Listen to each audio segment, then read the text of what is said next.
Friends, welcome to my channel. मेरा नाम कविता है। मैं एमए बीएड सीटेट और यूजीसी नेट क्वालिफाइड हूँ। अगर आप मेरे चैनल पर नए हैं तो चैनल को लाइक करें, सब्सक्राइब करें, शेयर करें और बेल आइकन को ज़रूर दबाएं, जिससे जो भी मैं वीडियो डालूँ उसका नोटिफिकेशन आपको मिल जाए। और फ्रेंड्स, इससे पहले मैं शुरू करूँ तो मैं आपको बता दूँ, हमने इससे पहले भक्ति काल के प्रकरण एक स्टार्ट किया था, वो हमने कल पूरा कर लिया है और उसके दो वीडियो हैं। अगर आपने वो नहीं देखे हैं फ्रेंड्स तो वो जाके देखिए इससे पहले। और उससे पहले मैंने आपके लिए 9 वीडियो आदि काल के डाले हैं, जिसमें 4 प्रकरण हैं। और फ्रेंड्स, अब हम शुरू करते हैं प्रकरण 2। ये है निर्गुण धारा का फ्रेंड्स। उसमें ज्ञान आश्रित शाखा है, उसमें सबसे पहले कबीर है। और कबीर के बारे में इसमें बताया गया है कि इनकी उत्पत्ति के संबंध में अनेक प्रकार के प्रवाद प्रचलित हैं।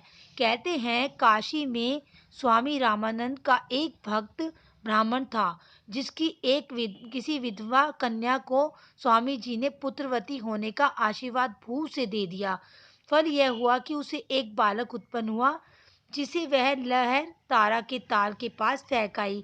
अली या नीरू नाम का जुलाहा उस बालक को अपने घर उठा लाया और पालने लगा। यही बालक आगे चलकर कबीर दास हुआ। कबीर का जन्म जेठ सुदी पूर्णिमा सोमवार विक्रम संवत 1456 माना जाता है। कहते हैं कि आरंभ से ही कबीर में हिंदू भाव से भक्ति करने की प्रवृत्ति लक्षित होती थी, जिसे उसे पालने वाले माता पिता न दबा सके। वे राम राम जपता जपा करते थे और कभी कभी माथे पर तिलक भी लगा लेते थे। इससे सिद्ध होता है कि उस समय स्वामी रामानंद का प्रभाव खूब बढ़ रहा था और छोटे बड़े ऊंच नीच सब तृप्त हो रहे थे। अतः कबीर पर भी भक्ति का यह संस्कार बालावस्था से ही नहीं, यदि बालावस्था से ही तभी सब तृप्त हो चुके थे। सॉरी फ्रेंड्स, ये लाइन में थोड़ी मिस्टेक हो गई है। अतः कबीर पर भी भक्ति का संस्कार बाल्यावस्था से ही था। यदि और कोई अक्षर नहीं, इससे कोई अक्षर की बात नहीं है। रामानंद जी के महात्म्य के को सुनकर कबीर के हृदय में शिष्य होने की लालसा जगी होगी। ऐसा प्रसिद्ध है कि एक दिन वे एक पहर रात रहते ही उस पंचगंगा घाट की सीढ़ियां पर जा पड़े, जहां से रामानंद जी स्नान करने के लिए उतरा करते थे। स्नान को जाते समय अंधेरे में रामानंद जी का पैर कबीर के ऊपर पड़ गया। रामानंद जी बोल उठे, राम राम कह। कबीर ने इसी को गुरु मंत्र मान लिया और वे अपने को गुरु रामानंद जी का शिष्य कहने लगे। वे साधुओं का सत्संग भी रखते थे और जुराहे का काम भी करते थे। कबीर पंथी में मुसलमान भी है।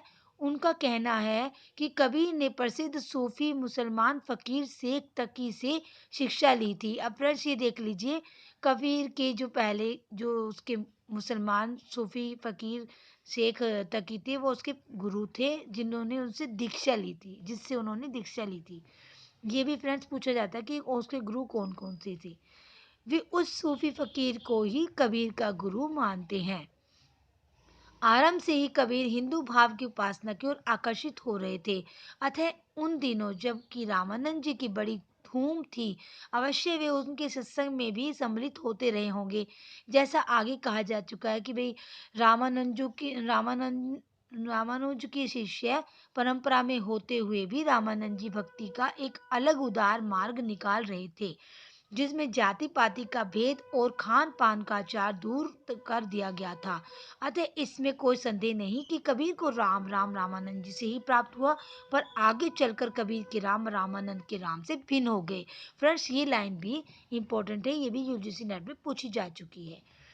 अतः कबीर को वैष्णव संप्रदाय के अंतर्गत नहीं ले सकते। कबीर ने दूर दूर तक देशाटन किया, हठ योगियों तथा सूफी मुसलमान फकीरों का भी सत्संग किया। अतः उनकी प्रवृत्ति निर्गुण उपासना की ओर दृढ़ हुई। अद्वैतवाद के स्थूल रूप का कुछ परिज्ञान उन्हें रामानंद जी के सत्संग से पहले ही था। फल यह हुआ कि कबीर के राम धनुर्धर साकार राम नहीं रह गए, वे भ्रम के पर्याय हुए। दशरथ सुत तिहु लोक बखाना, राम नाम का मरम है आना। सारांश यह है कि जो भ्रम हिंदू को की विचार पद्धति में ज्ञान मार्ग का एक निरूपण था, उसी को कबीर ने सूफियों के ठर्रे पर उपासना का ही विषय नहीं, प्रेम का भी विषय बनाया और उसकी प्राप्ति के लिए हठ योगियों की साधना का समर्थन किया। इस प्रकार उन्होंने भारतीय ब्रह्मवाद के साथ सूफियों के भावात्मक रहस्यवाद, हठ योगियों के साधनात्मक रहस्यवाद और वैष्णवों के अहिंसावाद तथा प्रपतिवाद का मेल करके अपना पंथ खड़ा किया। उनकी बानी में ये सब अवयव स्पष्ट लक्षित होते हैं। यद्यपि कबीर की बानी निर्गुण बानी कहलाती है, पर उपासना क्षेत्र में भ्रम निर्गुण नहीं बना रह सकता। सेव्य साव सेव्य सेवक भाव में स्वामी में कृपा, क्षमा, औदार्य आदि गुणों का आरोप को ही जाता है।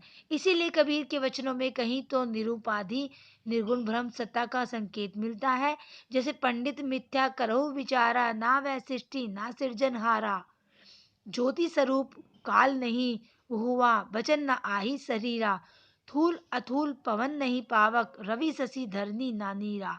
और कहीं सर्ववाद की झलक मिलती है, जैसे आपू ही देवा आपू ही पाती, आपू ही कुल आपू ही है जाति। और कहीं सोपाधि ईश्वर की, जैसे साई के सब जीव है किरी कुंजर दोए। सारांश यही है कि कबीर में ज्ञान मार्गी की जहाँ तक बातें हैं, वे सब हिंदू शास्त्रों की है, जिनका संचय उन्होंने रामानंद जी के उपदेशों से किया। माया, जीव, भ्रम, तत्व, मसी, आठ मैथुन, त्रिकुटी, क्षय, रिपु इत्यादि शब्दों का परिचय उन्हें अध्ययन द्वारा नहीं, सत्संग द्वारा ही हुआ। क्योंकि वे, जैसा कि प्रसिद्ध है कि कुछ पढ़े लिखे ना थे। उपनिषद की ब्रह्म विद्या के संबंध में वे कहते हैं, तत्वमसि इनके उपदेशा, ई उपनिषद कहे संदेशा, जाग बलिक और जनक संवादा, उपनिषद कहे संदेशा, जाग बलिक और जनक संवादा, दत्तात्रेय वहे रस्वादा। यही तक नहीं, वेदांतियों के कनक कुंडल न्याय आदि का व्यवहार भी इनके वचनों में मिलता है। गहना एक कनक तय गहना, इन वह भाव न दूजा, कहन सुनन को दुई करी थापिन, थापिन इक निवाज इक दू पूजा। सॉरी। इसी प्रकार उन्होंने हठ योगियों के साधनात्मक रहस्यवाद के कुछ सांकेतिक शब्दों, जैसे चंद, सुर, नाद, बिंदु, अमृत, औंधा, कुआ को लेकर अद्भुत रूपक बांधे हैं, जो सामान्य जनता की बुद्धि पर पूरा आतंक जमाते हैं।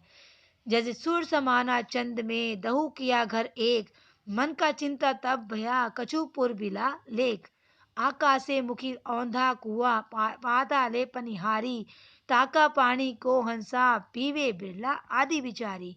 वैष्णव संप्रदाय से उन्होंने अहिंसा का तत्व ग्रहण किया, जो कि पीछे होने वाले सूफी फकीरों को भी मान्य हुआ। हिंसा के लिए वे मुसलमानों को बराबर फटकारते रहे।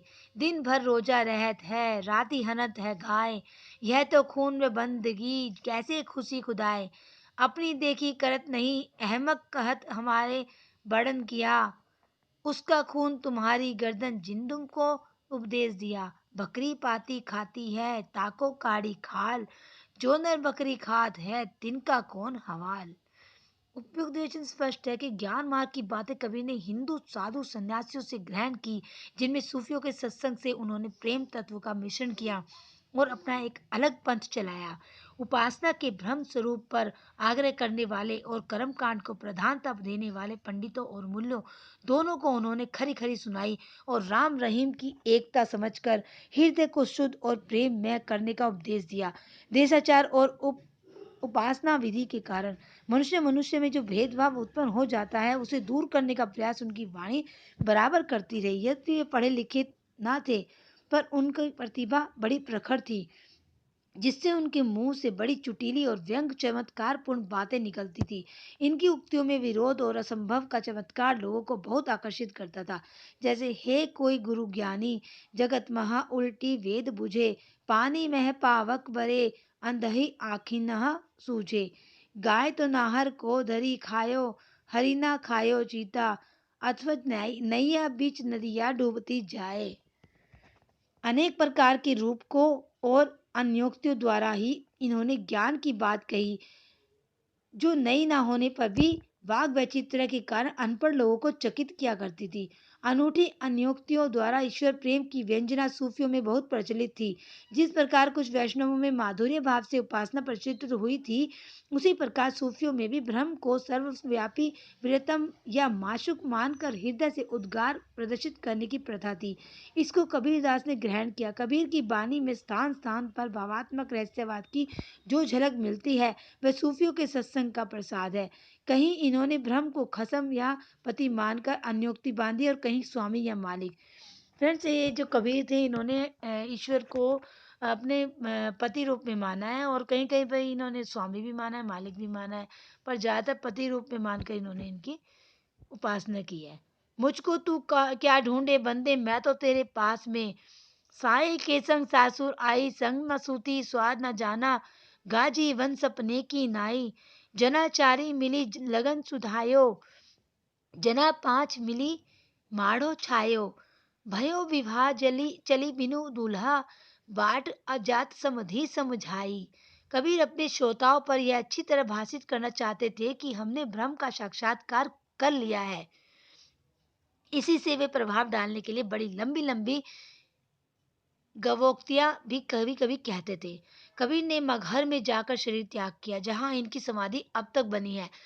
इनका मृत्यु काल संवत 1575 में माना जाता है, जिसके अनुसार इनकी आयु 120 वर्ष की ठहरती है। कहते हैं कि कबीर की वाणी का संग्रह उनके शिष्य धर्मदास ने संवत 1521 में किया था, जबकि उनके गुरु की अवस्था 64 वर्ष की थी।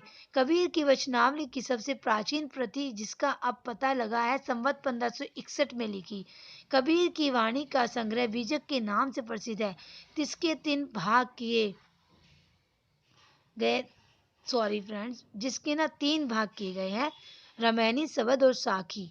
इसमें वेदांत तत्व, हिंदू मुसलमानों को फटकार, संसार की अनित्यता, हृदय की शुद्धि, प्रेम साधना की कठिनता, माया की प्रबलता, मूर्ति पूजा, तीर्थाटन आदि की असारता, हज, नमाज, व्रत, आराधना की गौणता इत्यादि अनेक प्रसंग हैं।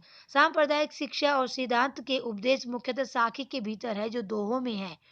इसकी भाषा से दुकड़ी और अथवा राजस्थानी पंजाबी मिली खड़ी बोली है, पर रामायणी और शब्द में गाने के पद है। अब फ्रेंड्स, ये देख लीजिए सदुकड़ी भाषा में क्या क्या कौन कौन सी भाषा मिली होती है। राजस्थानी, पंजाबी, खड़ी बोली, इसको पंचमेल खिचड़ी भी कहा गया है फ्रेंड्स।